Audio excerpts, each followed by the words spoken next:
What is up, everybody? It's Dr. Vibe here, host and producer of the award-winning Dr. Vibe Show, the home of Epic Conversations, and I'm the host of Epic Conversations, 2020 Best Podcast News Award winner, 2018 Innovation Award winner given out by the Canadian Ethnic Media Association. I also co-host and co-produce the only online show for dads and fathers that is sponsored by Dove Men Plus Care. And being part of that team in 2022 and 2021, reached out directly and indirectly to over 100,000 fathers around the world. As always, I like to say you're blessed, highly favored, a magnet for miracles, and a solution for someone's problem. And this is Black Canada Talking. We're broadcasting live on February 5th, Black History Month.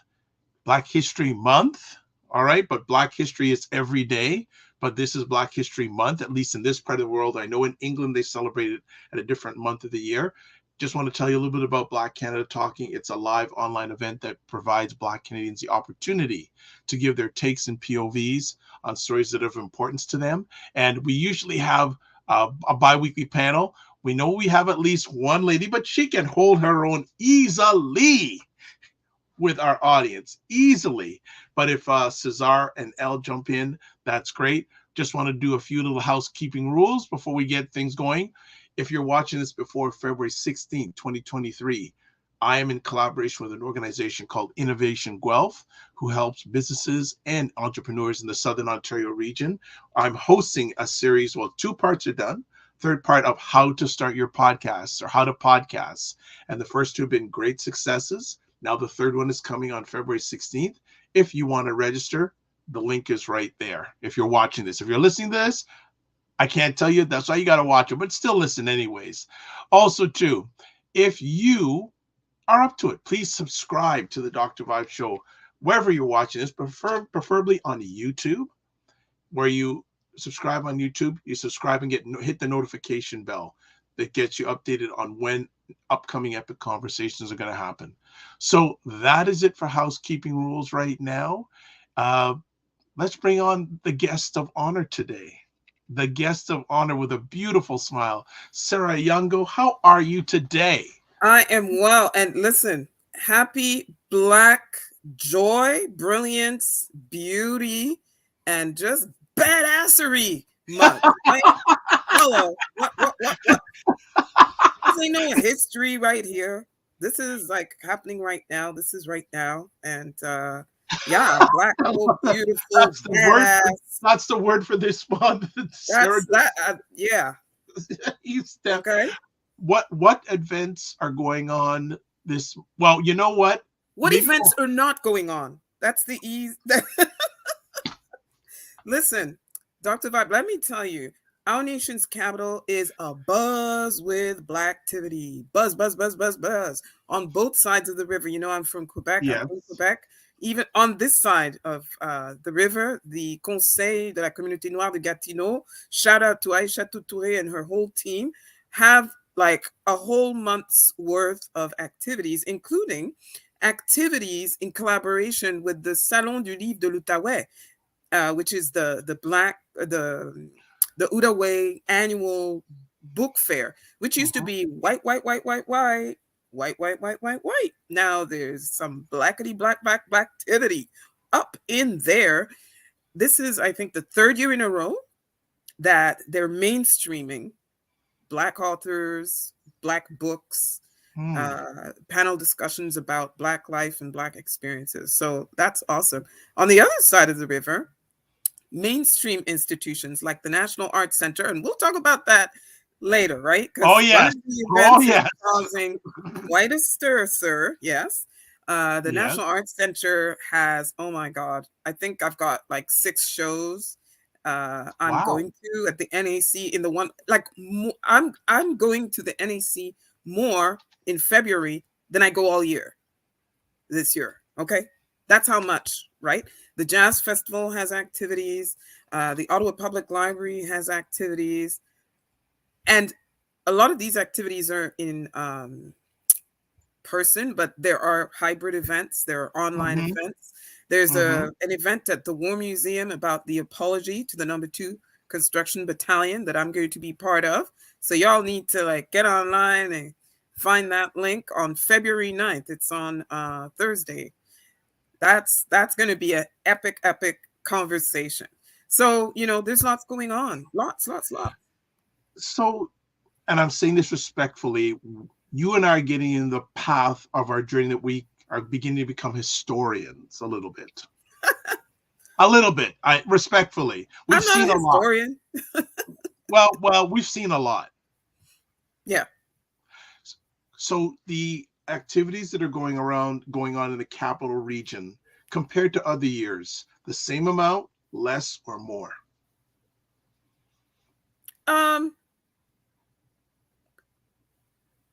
It depends on what institution you're talking about. The National Arts Center, it's on steroids. It's crazy. It's out of this world. I've never seen this much Black activity in 1 month at the National Arts Center in decades, like quite literally. Wow.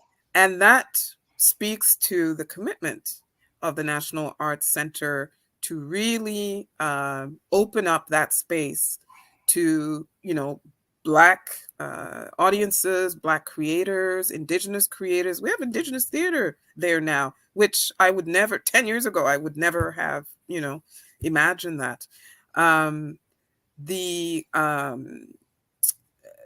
museums, the War Museum and the History Museum, like they've had events, but it's always sort of been a sprinkle here and there, and strictly only in February.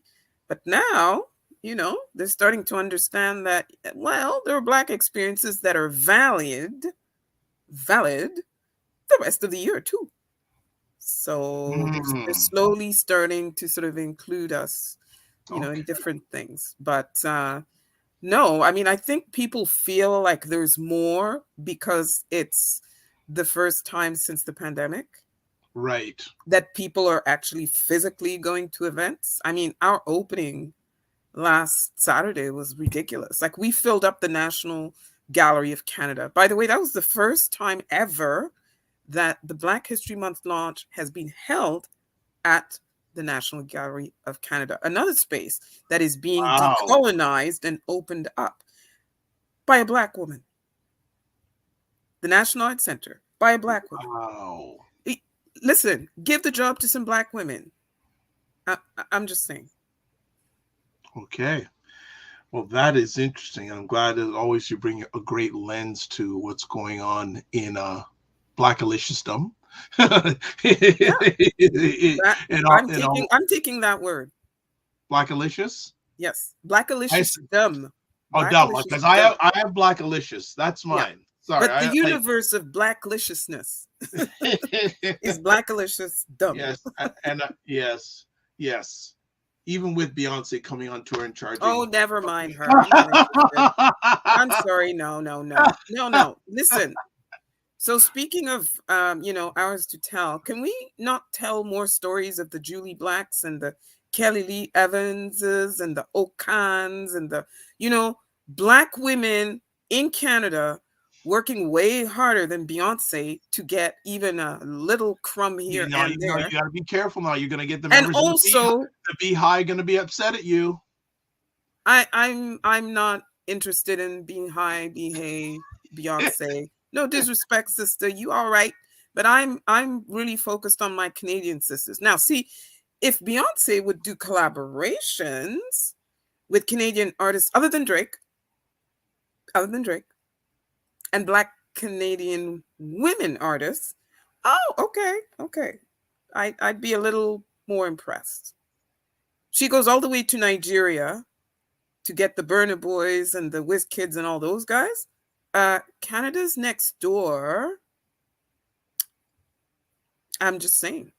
Or as one of my mentors said, Beyonce, if you're listening, we have a lot of Canadian talent that you might be able to use. And they have great songwriting skills. I'm just saying. I'm not saying, I'm just saying, as they say, all right? Well, hey, and if Beyonce, get in touch with Ebony Rowe. She's been running a great event called Honey Jam for years. You know what?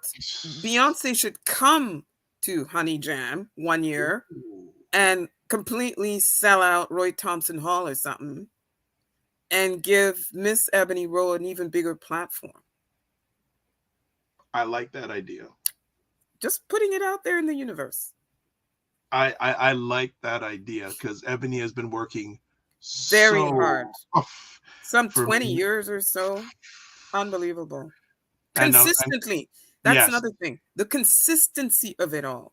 yeah, If you put, 2 or 3 editions of a festival, sorry, but yeah. But if you've been chugging along for a decade, 2 decades, nonstop, yeah, with the same commitment and passion, yeah, yes. yes, absolutely, absolutely. Well, we've got 3 wonderful conversation topics here that we could spend just time on each one for the remaining balance of our conversation. But let's start off, because this happened since we were all last together. The death of Tyre Nichols by 5 disgraced Memphis Police Department officers. Well, they were more Sarah? than disgraced, Dr. Vibe, right? So I'll let you tell the people, what they did, and then. Well, basically what happened was Mr. Nichols was basically traveling in his car and he got assaulted and beaten to death, basically. He was going home. He was going home, beaten to death. To his mom. Yes. And another thing I will say, I have not watched the video. Have you? I work in the news business, but whenever it's come on, I've changed the channel and accidentally caught glimpses or heard just because it was on at the station, or my TV was on and it came to see another spectacle of Black trauma, especially when that Black trauma is being visited on an innocent young man by some brothers. What? That's the thing that shocked me the most. When it came out that it's not 1, 2, but 3, but 5 Black officers on the one guy. When I first heard of this story, I said, because my thinking is this. One of my thoughts is there are certain non-melanated people who are very happy about this situation. There will be some certain, and maybe some melanated, just some people. Let's say some people. Let me just say put people, because they say, you see, they do gangs in their neighborhoods, and then when they do gangs here, they don't care about each other's lives. That's how much they value each other. Whether it's at the neighborhood, Crips, Bloods, whatever situation, even now to the high rank here, they don't care. Mm-hmm. There's a lot of backstory on it too, because allegedly one of the officers, his ex, had a child with Mr. Nichols. So there's another layer there. There's another layer for me too, saying this proves to me though that not all Black lives matter. And the reason why I say that is that every weekend in cities like Chicago, they're even in our own cities in Canada, this gun violence is happening. You don't hear a lot about it. The interesting thing is the people who speak out against gun control, they don't tend to look like us, the ones here on this side of the border. I don't know about the United States, right? Because the gun culture is quite strong over there. But on this side of the border, you saw what happened this week, right? Here in Ottawa, the Liberal government withdrawing those 2 amendments to the bill, the gun control bill that was going to make the list longer of prohibited guns or firearms here in Canada, and to take assault weapons off the street. You don't need an assault weapon to go hunting. Okay, I'm sorry. A moose, an assault rifle. Why do you need an AK-47? You're not a good shot. You shouldn't even be hunting in the first place. Okay, sorry. But so you have, PP. I can't even say his name. The leader of the Conservative Party. Well, he's taking a victory laps right now. I heard him. Taking a victory lap and not talking about the gun lobby that may or may not be bankrolling or not some of their campaigns or some of their people or some, no, they don't talk about that. Instead, they talk about, oh, and the liberals are soft on crime because they are doing away with mandatory minimum sentences, which we know disproportionately affect people that look like you and me and help fill up all of our federal and provincial penitentiaries.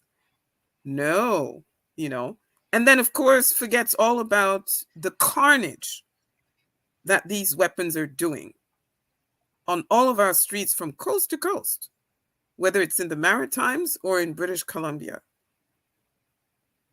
No, I'm just blown away by just the lack of real compassion for the families of the victims. Like, they talk about how, oh yeah, we support the victims and and all this soft on crime. Yeah, but it's a multi-pronged problem.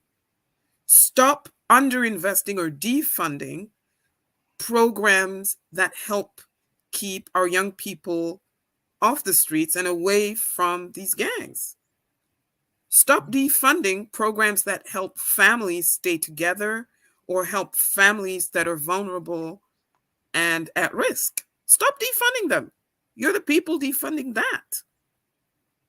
And for crying out loud, assault weapons have no place on our streets. They should be on actual battlefields at war. Last time I looked, there is not a war in Canada. Why do we have them here? Yeah. Well, getting back to the death of Mr. Nichols. Yes. Yeah. Lots of different facets here, like how quickly the officers were arrested. Oh my, with a quickness. I didn't even have time to absorb the fact that yet again, another brutal murder at the hands of, police on video. I turn around and then I turn around again and they're like, yep, they've been fired, booked, whatever. What? And that took what? Is it 20 days? Something like 20 days, right? Yeah. Usually, how long did we wait for George Floyd? Was that a year and a half, 2 years? Yeah, that was a while. Oh. That was a while. Let me ask you, how does this situation impact Blacks and their relationship with the police, in your opinion? Well, I mean, it can't impact it more than what we already feel towards police, right? From slavery to now. From slavery to now, like from slave catching days to these days. It drives an even deeper wedge between our communities and law enforcement, especially when we see how quickly they can convict Black officers, but the white officers get away with it. The message is really glaring and loud with that. But again, as the Reverend Al Sharpton said at Tyre's homegoing, which also happened this week, I believe it was on Friday or Thursday. Thursday, I think. Thursday, yeah, no, it was Thursday. Thursday? The speed with which these officers were held accountable, because the Black community, our issue always has been, well, first of all, the brutalization and just, the systemic way in which this brutalization happens, but the lack of accountability, the lack of consequences for these people. So now that we've seen that the authorities are very clearly able to hold those perpetrators in uniform to account, let's apply that standard across the board, which is why members of the CBC, the Congressional Black Caucus, were at the White House this week talking to President Biden and Vice President Kamala Harris about, folks, yeah, it's time, we need to make sure we have the databases with, these rogue, murderous cops, and we need accountability. Looking at this these are black men killing black men. There's something really wrong. I think killing is wrong, period. Like, especially if you are entrusted with the public trust and your motto, your professional motto, is to serve and protect. You swore an oath, officer. You swore an oath. People witnessed that oath. It was videotaped, that oath you made. Your families were there. And what you're doing is not serving and certainly not protecting. And this sort of brings up again, issues of what is a squad like this squad, which was specially created, I understand, in Tennessee, right? Yeah. They're doing traffic stops. Hello? They're supposed to be chasing down notorious gangbangers and drug dealers and that kind of thing. And they're doing traffic stops and killing people. What's that about? And by the way, by the time they were beating up Tyre, a woman or 2 or 3 or 4 or 5 were being murdered by their intimate partner in their home. Kids were being killed in their neighborhoods. People were overdosing somewhere across town. But these guys are...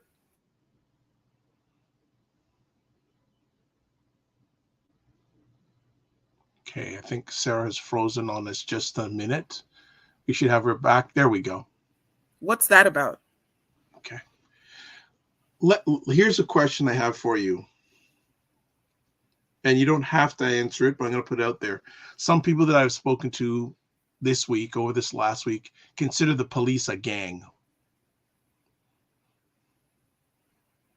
And the reason why they said this is that they said they dress the same. Many of them act the same. They're like a gang because they have their own rules. They abide by their own rules. They follow each other, the code, etc. Any thoughts you have in regards to that comment?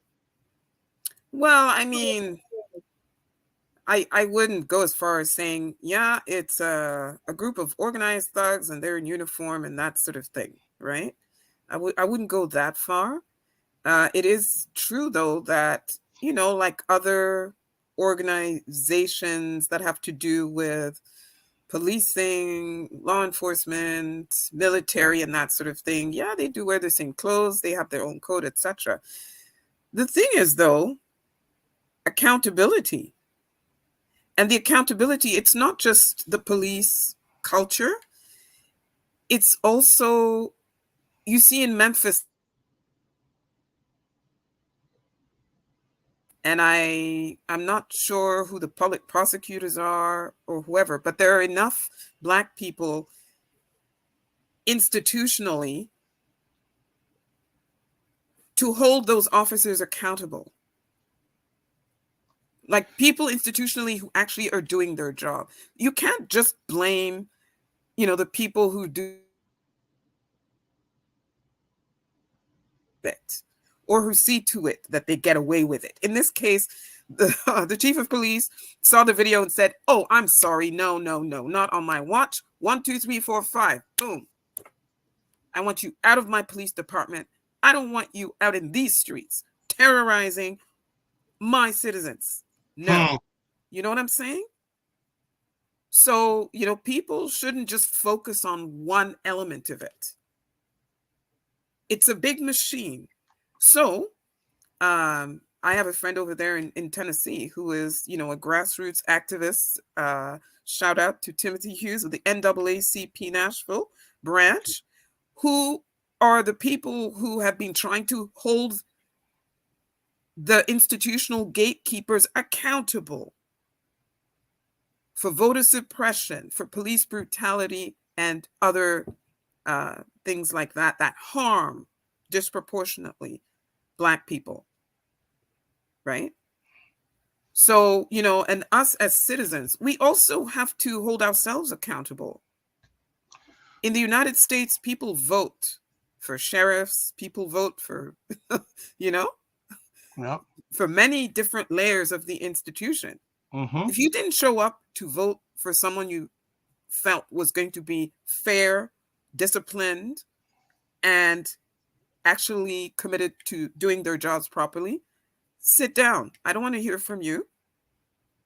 Don't wait until your loved one gets killed by law enforcement. Oh, that's now when you understand the importance, right? Mm-hmm. Yeah. So I think that's very simplistic to just look at it in that way. You have to look at the system, the whole system, and then see what you as a citizen can do to help get the system changed. So we don't have to be watching these videos and watch Tyree's mama crying on TV. Oh my goodness. Oh my God. Whew. Oh, it's heavy. Right? Yeah. Yeah. I'll be interested to see how that trial goes, and I'd love to hear the reason why they did that. Why they beat the man to death? Yeah. Why? First of all, who was the leader? Second of all, what methods did he use to coerce the other gentleman to join him? That's a whole, and again, it's not making Black people look good. That trial, there's no winners, period. Everybody loses. Right.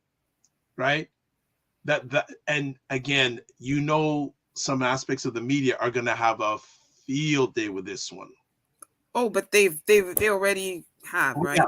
But that's only what this is only part one. The trial now, when the trial hits, yeah, it's not a good day. Like Tyree's family, the perpetrator's family, but you know what? The Black family is losing on. Everyone who's melanated loses on this one. Everybody, you and I, we lose. And it brought back, memories of Abdirahman Abdi. Yep. Every time a reporter wants me to talk about this, I'm like, excuse me, Abdirahman Abdi right here in Ottawa, we never got justice. That police officer got away with it, even though he was there on camera with the other police officer restraining Abdirahman. Killed in front of his house.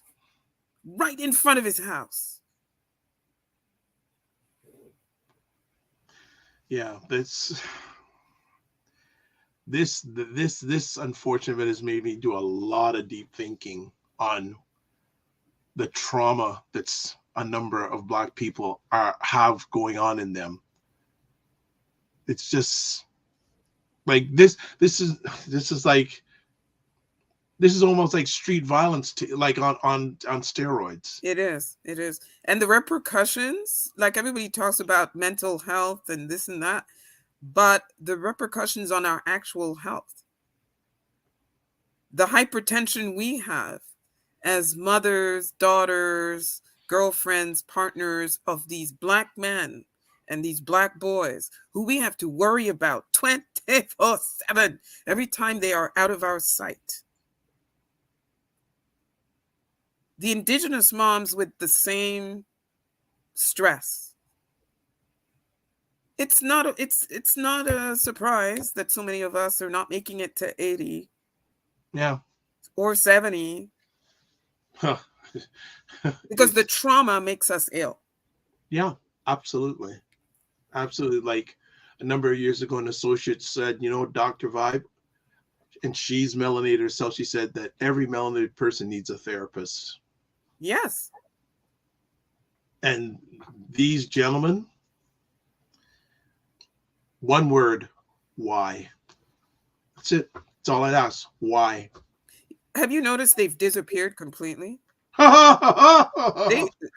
They've disappeared. Like they were spirited. I asked my friend in Tennessee, where they at? And he said, yeah, they best be disappeared. They best be disappeared because talk about living a life in fear. and their families. Oh, who had nothing to do with what they did. I was watching several of the shows on American TV, these political commentators, and at least two of them were saying, y'all done shamed your families and harmed your families. Yeah, because those families did that they're going to live in fear. Yes. Imagining being the kids of these thugs, literally. You'd literally have to be pulled out of school. Because I think we're going to hear about this, the impacts of this. Oh, no, for a long time. Many of us.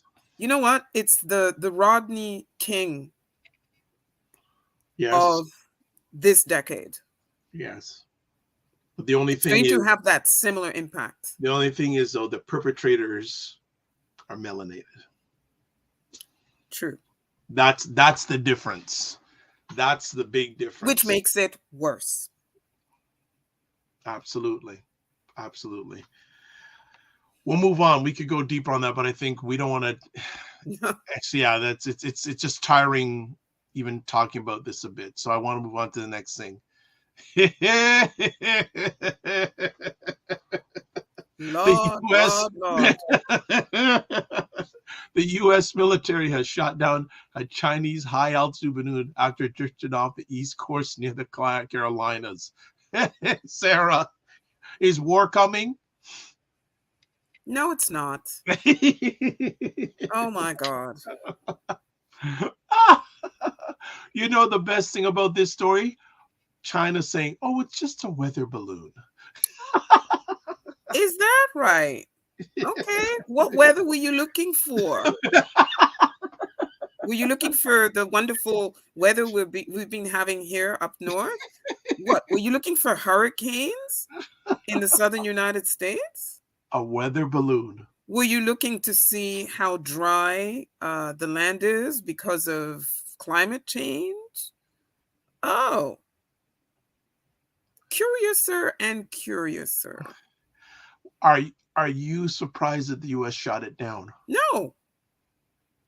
No, and I'm not surprised, and I'm not surprised that they waited until it was away from land, a spot of land where it most likely the debris would have fallen on people and killed people, or fallen on their houses, or some railroad tracks, or an airport, or something. And I don't understand these Republicans. Please find something else to make political hay out of, please. These people, in fact, I don't even know why they're being given any airtime to say anything. No, seriously. They're not interested in governing. They're not interested in protecting American people writ large. I'm not even sure they're interested in protecting their own people. They're just there for political theater. So here's an interesting question for you. How would have the previous president responded to this? Trump? Yeah. I don't even want to know. I shudder to think. Do you think you would have shot the balloon down?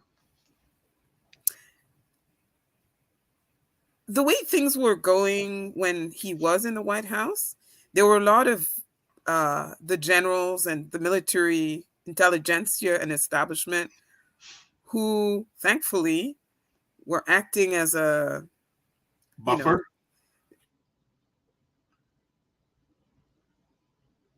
To nonsense going on that could cost a lot of American lives, or really endanger, because the Americans, from what I've heard, the Americans have been doing the same, having, surveillance. Yeah. Everybody does that. Canada they have their satellites up in space. Yeah. And Canada does that. France does that. They fly, air missions, surveillance, just to see what's going on, and to look at, who is close to our coastline. Canada does that a lot with, to see, wait a minute, all these foreign vessels fishing what? What are they doing? Endangering our fish stock, and what is all this activity up in the Arctic? Who are these people? And What the hell? Russian ships? What is this? You know, you have to watch your borders. You have to watch your land. But not and inside. Everybody knows that that's part of the game. You know, geopolitics. Yeah. Everybody knows that. But the carelessness with which the Chinese are doing, or some maybe say the brazenness. This is true. But right? Apparently this was not the first time. Apparently under Trump, you know, same more than thing once. Happened. So that was real. That's if it was a spy balloon, that's really bold. That's really, but maybe China was testing America. Yeah, maybe, because back in China, things are not going all that well for the leadership there. You know, people are kind of fed up with being confined because of, you know, the strict COVID rules. Unemployment is going up. Well, their last, was it Chinese Party Congress? There were some pretty funky things that happened. Well, like the previous president who was gently ushered out. He was sitting right next to Is he still even alive? What in the world? What was that? They're just going, oh, okay. See ya. No, it's distraction tactics. But I think the Western media has this thing where they're very easily distracted by that sort of thing. You might find that balloon was a distraction so that they could do something else. True. In the China Seas, right? Because there's territorial disputes over there. Big time. The American bases are not far away. The Australians are freaking out. The Five Eyes. Good distraction. Look over here. This is happening. And if I heard correctly, there's also rumored another balloon around the South America too. Central America. Yep. And as well, you might, your listeners might want to keep in mind as well that China is looking for resources. They're already all over the Caribbean and they're all over Africa. I saw that when I went home. You mean to Kenya? I was like, what in the world? Chafrica? Pardon? Chafrica? Oh, please don't do it. Because Chinese already, you see, and it's no, people are learning Chinese in school because, well, you know. See, right? It's America. So here's the question: who do you trust, an American or a Chinese? The Americans. Or the I don't trust none of them. I don't trust none of them. I don't. Well, at least the Chinese, when they come in, they say, "Look, we just want to do strict business. We don't care about your human rights. We just want to do business with you." Right? But I don't like that anymore than I like, you know, being told, "Oh, we are here with our what do you call those? Not peacekeepers, but Peace Corps. We're here with a Peace Corps and this and that, and development aid and this program and all of that." I don't trust either of them. Whether you tell me in my face that you just want to exploit my resources and completely disregard labor laws here and our people, etc., because you have our leaders in your pocket. Because remember, a lot of what goes on, all that land grabbing and all of that environmental devastation, it goes on against the people's will. Of course. The people didn't vote for that. Only a small handful get to benefit and put their money overseas, ironically. Not even invest in the country, put it overseas. So do you feel, will this incident lead to anything worse? Dr. Vibe, I don't even know what to expect. I don't know. Like after January 6th, after Americans put Trump in the White House, you know, and January 6th, I said, you know what? Yeah, like, because, you know, again, there's all these distractions. Ooh, a balloon over there. Oh, something's being bombed over there. Oh, the Russians have invaded Ukraine. Oh, Something's happening up in Norway. Oh, terrorist attacked in Brussels. Oh, another one in Paris. All these migrants washing ashore on the coast of Spain and Italy. Oh. Boom, boom, boom. A lot of distractions. We will see if this leads to anything else between China and the U.S. Already at loggerheads as it is. I hope not, because and people need to make a distinction between the Chinese Communist Party and the Chinese government and Chinese people. People say the Chinese. No. There's the people, and then there's a party and a government doing things in their name. Oh, boy. All right. Well, let's wind it off with this interesting situation. The kerfuffle over Black Night at the National Arts Center. So, Sarah, since you are located in that vicinity, can you give us a little background on this story? Well,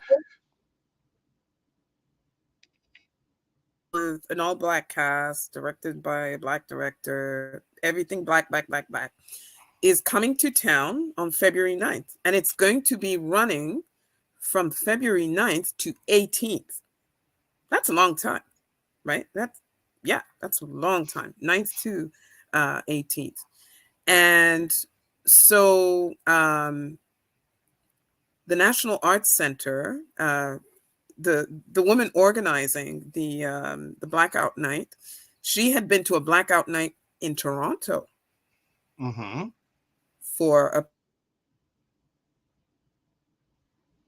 and especially when it comes to productions that talk about very sensitive issues that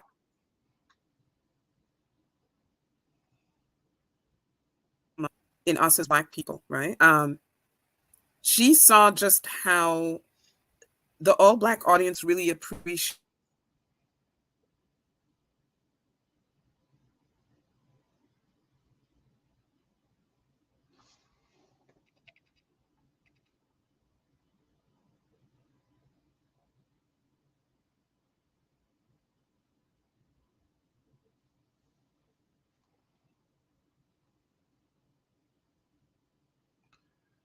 Okay, we're experiencing some technical difficulties with Sarah's feed.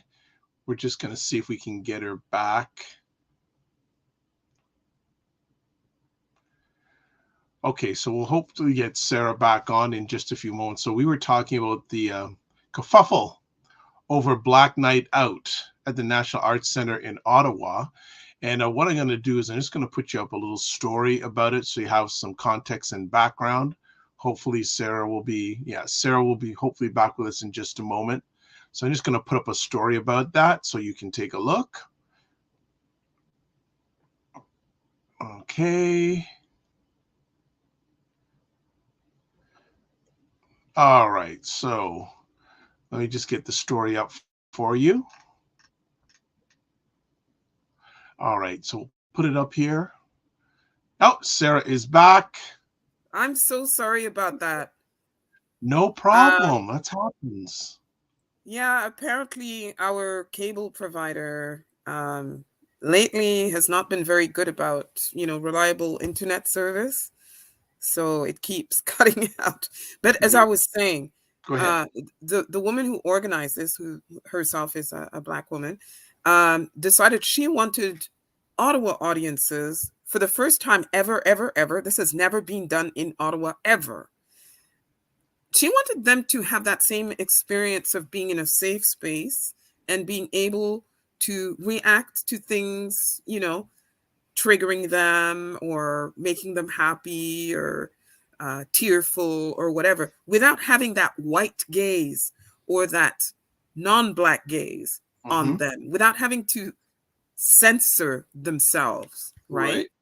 And it's one night out of, 9? No, it's more than 9. I think it's 11, 10. Okay, let me just... 9, yeah. 9? Okay. Yeah, it's 9 nights. And so what happened was, for whatever reason, somebody started an online campaign complaining, oh, this is racism. What is this? What's, with all Black people? And, why? Racism? Yeah. They were saying it's reverse racism and what the hell is this? And of course, the loudest people, were these white supremacist types and some people on this side of the river, on the Quebec side, the people who are always denying systemic racism, that kind of, yeah. And, no matter how well it was explained by the NAC and by other activists, it's almost like they were determined to drag this out and create a fake scandal out of it, because it is a fake scandal. It's not even a scandal.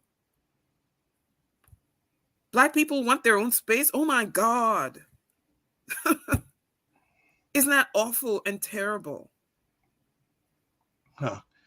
So I'm just putting up a story here that's online. The suggestion, I'm just reading a bit of it. The suggestion that the show is for Black audiences led to criticism by a number of American right-wing media outlets. Of course. The Daily Mail, Peterson and his friends. Yeah, plus the Daily Mail in the United Kingdom, which published a story with the headline, quote, Canada's top taxpaying funded theater sparks fury by holding Black-only performance of a play that bans white and Asian people from attending. I didn't hear, okay, already look at the language. Bans. It did not ban. It did not ban. They stated that it was primarily for Black and Black identifying audience members. Right? Yeah. So it didn't ban, and the premise was well explained. But they didn't hear that part. They just wanted to get to the, gotcha and ruin it for everybody. Not just ruin it for Black people, ruin it for allies of Black people or people who are married to Black people who wanted to be there to just share in the experience. But without applying that, voyeuristic white gaze thing, So here's in this article, there's a quote here from Rosemary Sadler, who we've had on the platform a number of times. Black History Society, yeah. Yeah, she goes, quote, I think that the people are taking a cheap shot and using a misunderstanding of what is segregation, she said, adding, quote, when people gather together on an ad hoc or at one purposeful moment, like going to the theater, that is not segregation, unquote. Mm-hmm. Speaking to Global News from a Black History Month event, she added, what better time for Black people to choose to come together purposely to talk about some of our harms and find some ways to heal. Good point. Very, but you know what though, as well? Yeah. The National Arts Center, God bless them for real. Germaine, Rosingrid, the whole team, Kondwani, God bless them, because they've gone in there and are trying to really decolonize and open up spaces for audiences who typically just don't see themselves reflected in the programming, and quite frankly, have not felt really even welcome, right, in these spaces. And one has to accept that and point out that there are people on the inside, within, who aren't necessarily down with that kind of change. Some people like things exactly how they are, or even are very comfortable, or were even where they were before, not even where they are even before. Exactly. So some white cultural critics, white cultural organizations who are against the whole EDI movement. So this is just something to sort of seize on, like a dog with a bone, to say, see, you give them EDI and look, see what the Black people are doing. Look at that, discriminating. All the while leaving out the fact that, excuse me, there's 8 other days of this production that you could see. Is it a must that you go on February 17th? What's up with that? You examine yourself. What is this really about?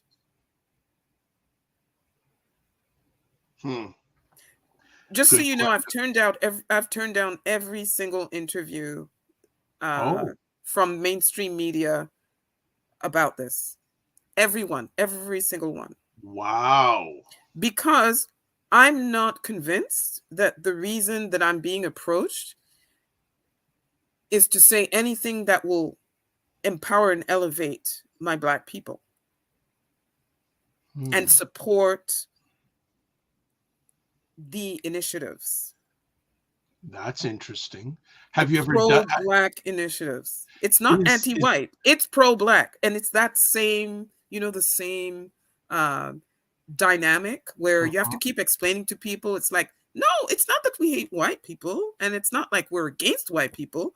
We're just very, very much pro-us, pro-empowering us, because y'all disempowered us, and y'all excluded us.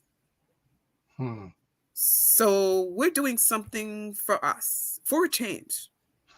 How often have you denied interviews from the news media on a subject? Just out of curiosity. Often. Okay. Yeah.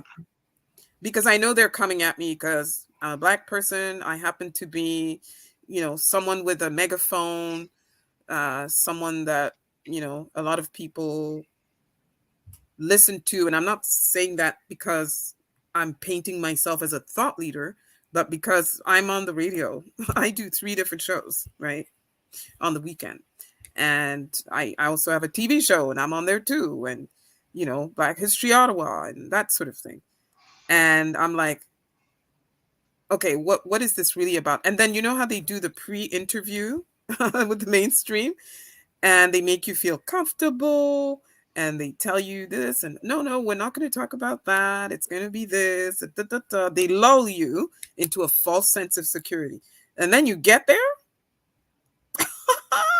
The first thing they bring up is that same thing that they said they were not going to bring up, the whole gotcha, And I have embarrassed a few people, which might explain why I don't get asked as much anymore, where I know exactly where they're going.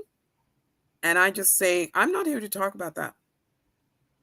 You know their agenda. Yes, but no, I'm not here to talk about that. I'm here to talk about this. Nope, I don't have an opinion. Kind of, it kills the buzz. And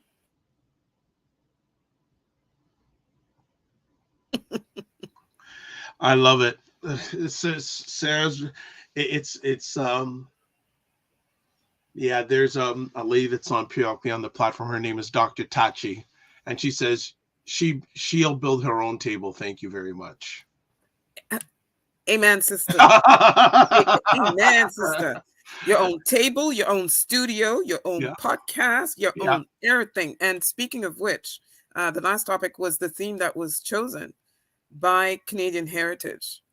Ours to tell, our stories. Yeah. Black History Month theme chosen by the government of Canada. I had to sort of, ours to tell, ours as Canadians, as mainstream Canadians, ours as Black people, both. What's going on here?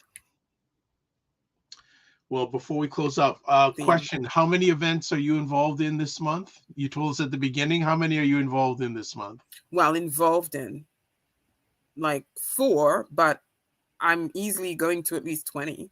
Wow. Easily. Wow. Because remember, I'm on both sides of the river, right? Yeah. Wow. Yeah. But our stories to tell, I'd like to finish with just encouraging our audience, especially the Black audience members, that, this being Black History Month, let's us be telling our stories or continuing to tell our stories. There are people who've been telling our stories forever. Rosemary Sadler is one. My good friend Kathy Grant Oh, one yes, with, yes. you know, the history of our Black military Kathy Grant, yes, veterans. yes. We've got, you know, the Francis Ann Solomons, the Sutherland, Jennifer Holness, Cheryl Yeah. Fogos, Selwyn Jacob, who've been telling our stories that mainstream production outfits or whatever don't want to tell because they don't feel them worthy or whatever. Like, what audience can we get? There's always an audience for a Yeah. story that is inspiring, for a story that We are overcomers. That's all you need to know. absolutely. So you don't need to dig deep. You they just need to ask almost any Black person. They can give you a story. But the reason why it's important to tell our stories, Yeah. if we don't, somebody else gets to tell our story their way. No, they're continuing to tell our story their way. Which they've been doing. And Mm-hmm. people like Kathy and Francis Ann and Jennifer and Suds and them are correcting that. And people who have platforms, Fabienne Coula, Tanya Lee Williams, Yes, creating platforms for us to tell stories. Let's support our creators, whether they create the platforms or they actually create the content or facilitate the storytelling, whether it's on film, on TV, in song, in music, right? Let's support those. Let's promote those. We spend a lot of time focusing on the Americans and this and then the Americans. In Canada, we have a rich, rich, rich history with many stories inside of that history. The Black experience is over 400 years old. Hello. Lots of stories in English et en français, et en Creole, and in Yoruba and Igbo and all kinds of languages. Let's make sure we're not just telling the stories, we're documenting the stories, we're packaging them, and we're digitally saving them so that our kids, their kids, and those kids after those have the benefit of having sort of that direct, account. Yes. Of the Black experience. And I would just say to anyone, especially if you're melanated, if you get the opportunity, especially during this month, if you're in the presence of an elder, sit down and just ask them this question. Could you please tell me some of your story? I need to know so I can be better. Because that isn't on a screen. They've lived it. I enjoy being around Black elders. The stories I hear, I will never see them on this screen, let alone the big TV screen or a movie screen. Yeah. Those are real. That's living history. Exactly. Yeah, and we're an oral tradition people. That's our foundation. It's in our DNA. Yeah. And no offense, Black people are the best storytellers ever. The expression, the creativity in the expression, the humor, even when they're talking about painful experiences, priceless. Absolutely. Priceless. Well, Sarah, as always, thank you for taking time in your positive, productive schedule. We got you for 2 weeks in a row. 2 times in a row? How long has it been since we've had you twice in a row? That's fantastic. Well, let's keep it going. Absolutely. Where can people get in touch with you? blackonblack891@hotmail.com. That's our show, Black on Black, that airs weekly, every Saturday from 11 a.m. to 12 p.m. Eastern time. So tune in to that. This past yesterday, we actually discussed this whole kerfuffle at the National Arts Center with the person organizing the event for 20 minutes. 20 minutes. That's prime content. Yes, because our show is a safe space for us. That's prime content. Right? So that's where you can find me. Absolutely. What are you privy to tell us any other things coming up in the next few weeks on your platform? I'm hoping to be talking to the young man who designed the coin that honors the number 2 Construction Battalion. Yo. The coin has been issued. I've already put in my order at the Royal Canadian Mint. We're lucky here in Ottawa. The mint is based here. So I as soon as I saw what it was, straight from work, I literally ran to the mint and put in my order for the $100 silver coin in honor of the number 2 Construction Battalion. So so we have that event at the museum, the Canadian War Museum, about the apology to the number 2. So I hope everybody's going to tune in. I believe it's from 7 to 8:30 p.m. So if you just go to the Canadian War Museum website, you can find that event. You can find other events as well that the 2 museums are putting on as part of Black History Month. And the National Arts Center has a lot of other programming. There's concerts as well. So just go to the National Arts Center, the NAC website, and go check it out. Fantastic. Thank you as always. Remember to give yourself grace and don't just manage your time, especially manage your energy. Yes. All right. Yes, sir. Thank you so much. All right. Another great conversation. And Sarah, as always, knocked out of the park, as always. So thank you so much for taking the time, whether you're watching this live or on replay or listening to it on replay. You can watch replays of Black Canada Talking. It's scrolling along the bottom, but I'll say it for those who are listening only, on the Dr. Vibe Show on YouTube, Facebook, and LinkedIn. Also, you can go to my website, www.thedrvibeshow.com. So a few last things. As I said before, if you're watching this or listening to this before February 16th, 2023. Yeah, the time is going by faster than that.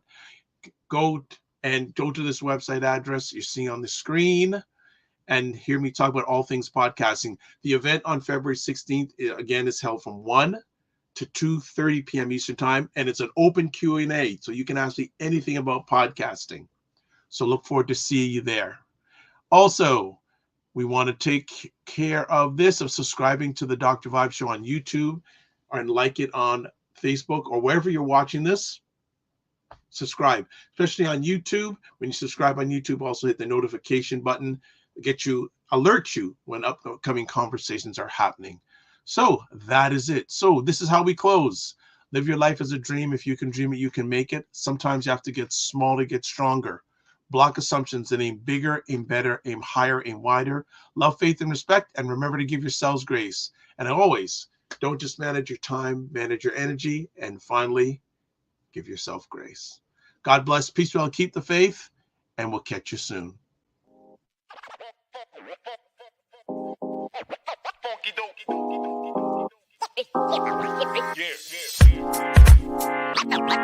Listen.